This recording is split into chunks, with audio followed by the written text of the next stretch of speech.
What's going on, guys? Welcome to another video here on Degenerate Watch. Thank you very much for joining me. About a year ago I posted the first video in a series called Heists that was about smash and grab ATM robberies. We took a look at some guys using construction equipment in the dead of night to pull ATMs out of walls of buildings and then make off with the ill-gotten gains. And if anybody hasn't seen that video or you'd like to rewatch it, I'm going to leave a link to that down below in the description. So this video is kind of like the sequel to that one, and we're going to take a look at some more ATM heists in this one. And that should round off our coverage of ATM smash and grab robberies very nicely, and we can move on to some other heists. So with all that being said, let's hop into our first clip. We're headed to a place called Dungiven in County Derry, Northern Ireland for this clip. And as we're going to see, in the early hours of the morning, these masked men decided to take the ATM out of the wall of this local service station.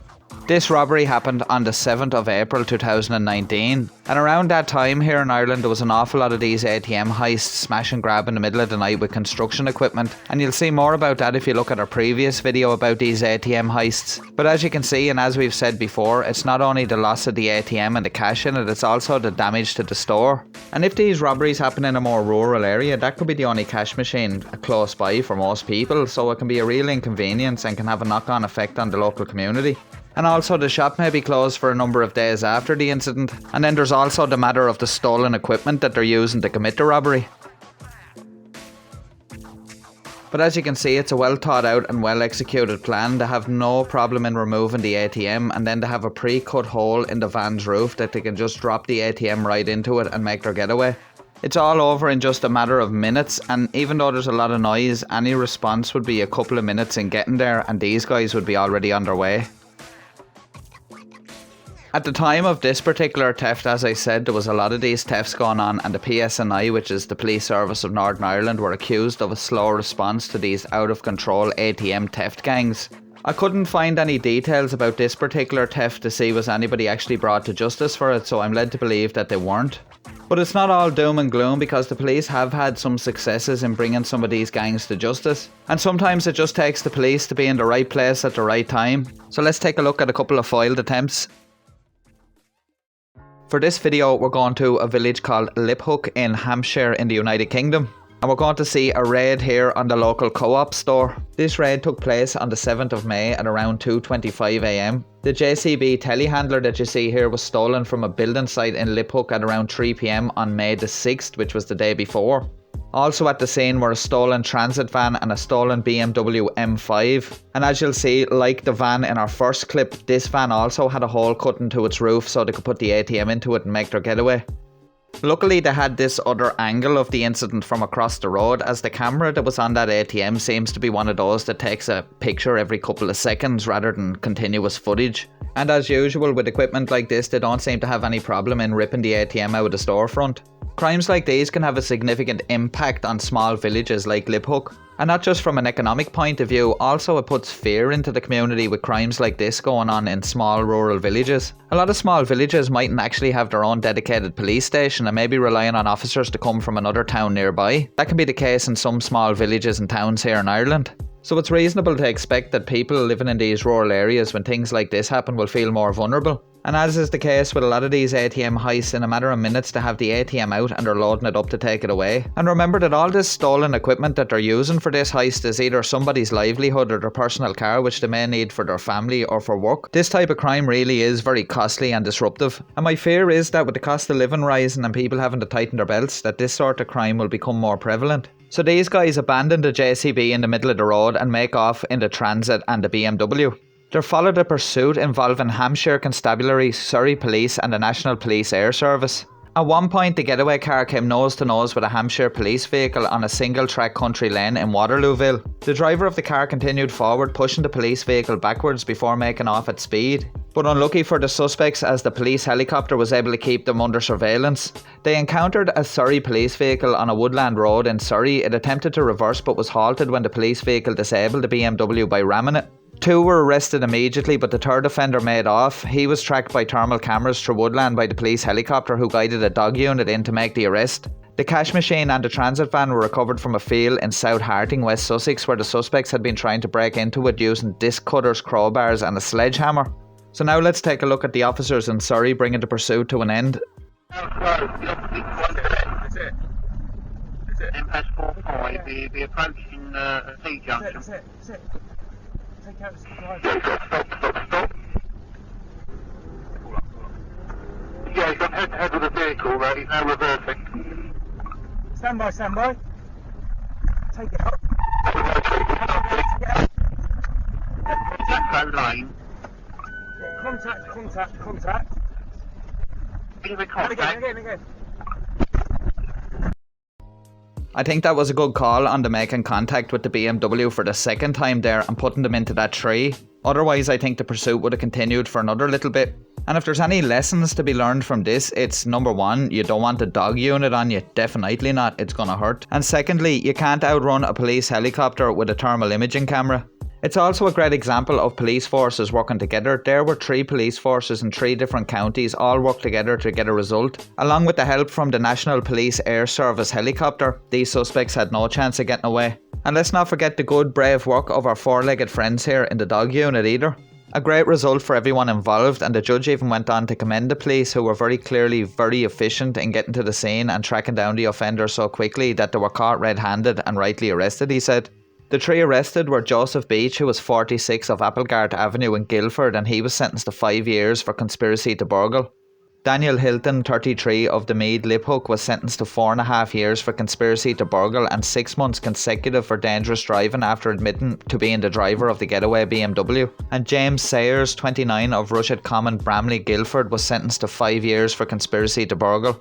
I'm pretty sure by looking at the footage there was a 4th man involved here, possibly a 5th, but there was no mention of these in any of the news articles. In handing down sentences to the 3, Judge Cutler described the burglary as professional and ruthless. He said he was unable to overlook the shock and impact a crime like this causes, not to mention the thousands of pounds worth of damage to the shop frontage and stock. Detective Constable Joe Murphy from the Hampshire Constabulary said that this was an audacious attempt to steal a cash point machine from a village shop, causing thousands of pounds worth of damage and unquantifiable disruption. Sergeant John Clark from the Surrey Police's Roads Policing Unit added, "We were able to respond immediately as soon as we became aware that the suspects were in Surrey.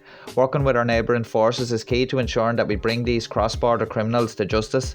ATM thefts cause misery and massive inconvenience for those businesses which are targeted, as well as causing a great deal of concern within the local community.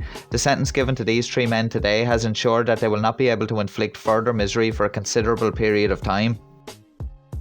This next video is a bit of a throwback, but it's a great example of how useful the police helicopter is. We're going to be taking a look at the West Midlands Police pursuing some suspects in a botched angle grinder attack on a cash machine that ended with a high-speed chase. However, despite reaching speeds of 140 miles an hour, they were unable to outrun the police helicopter and were tracked down and arrested. Tango Charlie from Oscar 297, we're just getting off at 6 now of it.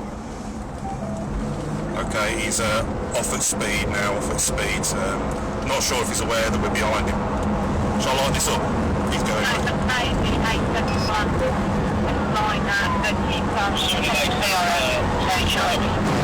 Yeah, Tango Sierra 2-1, he's pulling away from us. We're 135, 140, still pulling away.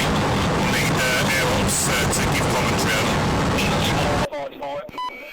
Yeah, 5-5, we're struggling to keep up with it as well. We haven't got much fuel either. We'll try and keep with it as best we can. Yeah, Audi A7 at speed, M42 failing to stop for West Mids officers. Any mobiles in that vicinity of it? Yeah, and he's done a left.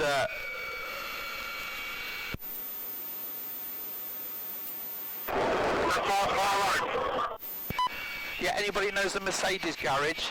If you do a first left at the Mercedes and first right, they've parked up 1, 2, 3, 4 persons out of the vehicle.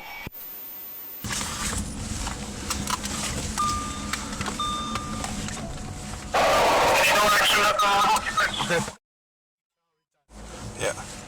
Yeah, okay, second vehicle, come to the Mercedes garage and just park on that crossroads for me, please. Okay, there was 4 in the vehicle. We think 2 have gone into an address somewhere, but there's another 2 went behind that wall. Okay. Just confirm there's somebody in that bush. Yes. Superb. Okay, we are recording. 5 Tango Victor 1-1 over. Yeah, over.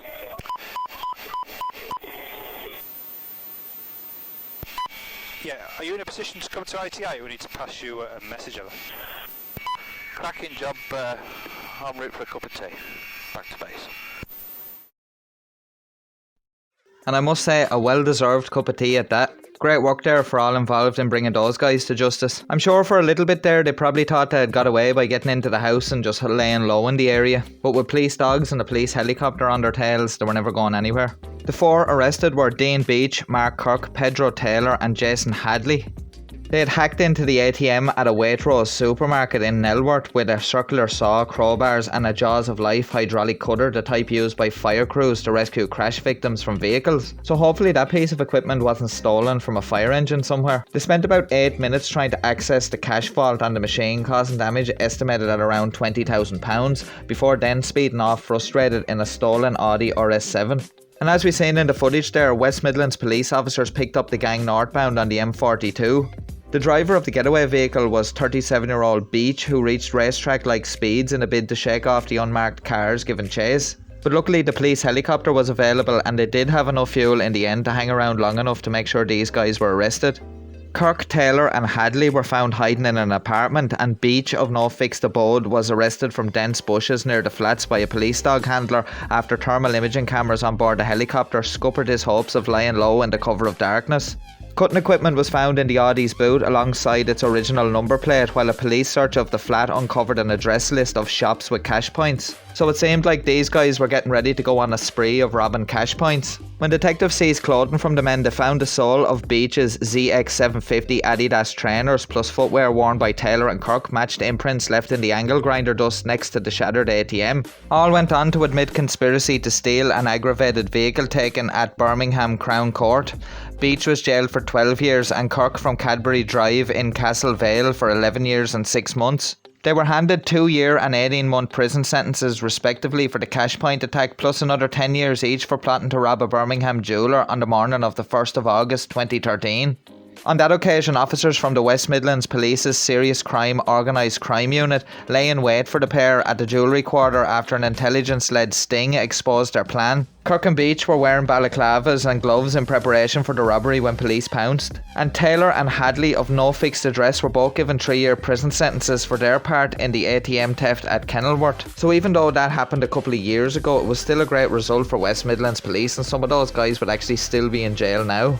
So we can only hope that they've learned their lesson and they'll stay out of trouble when they get out. Well guys, I hope you did enjoy that video, and that nicely rounds off our coverage of smash and grab ATM heists. But as I mentioned earlier on, I do fear that we're going to see more of these, so there may be more to cover in the future. Going forward in our heist series, we're going to be taking a look at some more smash and grab robberies, but this time focused on jewellers and some other types of stores. And in another episode, we're going to take a look at some heists that have happened here in Ireland. So if that's something you'd like to see, don't forget to let me know down below in the comments. And if you did enjoy this video, don't forget to hit that like button. As always, if you'd like to help support the channel, don't forget to check out the links down below in the description. There's also a link down below there if you'd like to become a channel member. I want to give a shout out to everyone that's watching this with me on the premiere. Thank you very much for joining me, and a massive shout out to my channel members. Thank you very much for your continued support and encouragement. It's very much thoroughly appreciated, guys. Make sure you're subscribed with all notifications turned on so you never miss out on a new video here on Degenerate Watch. As always, I'll be back in the next couple of days with another video. I do hope I'll see you then. But if you haven't checked out some of our other videos, why not check out some of the videos that should be appearing on screen now. Until next time, guys, stay safe, take care, peace.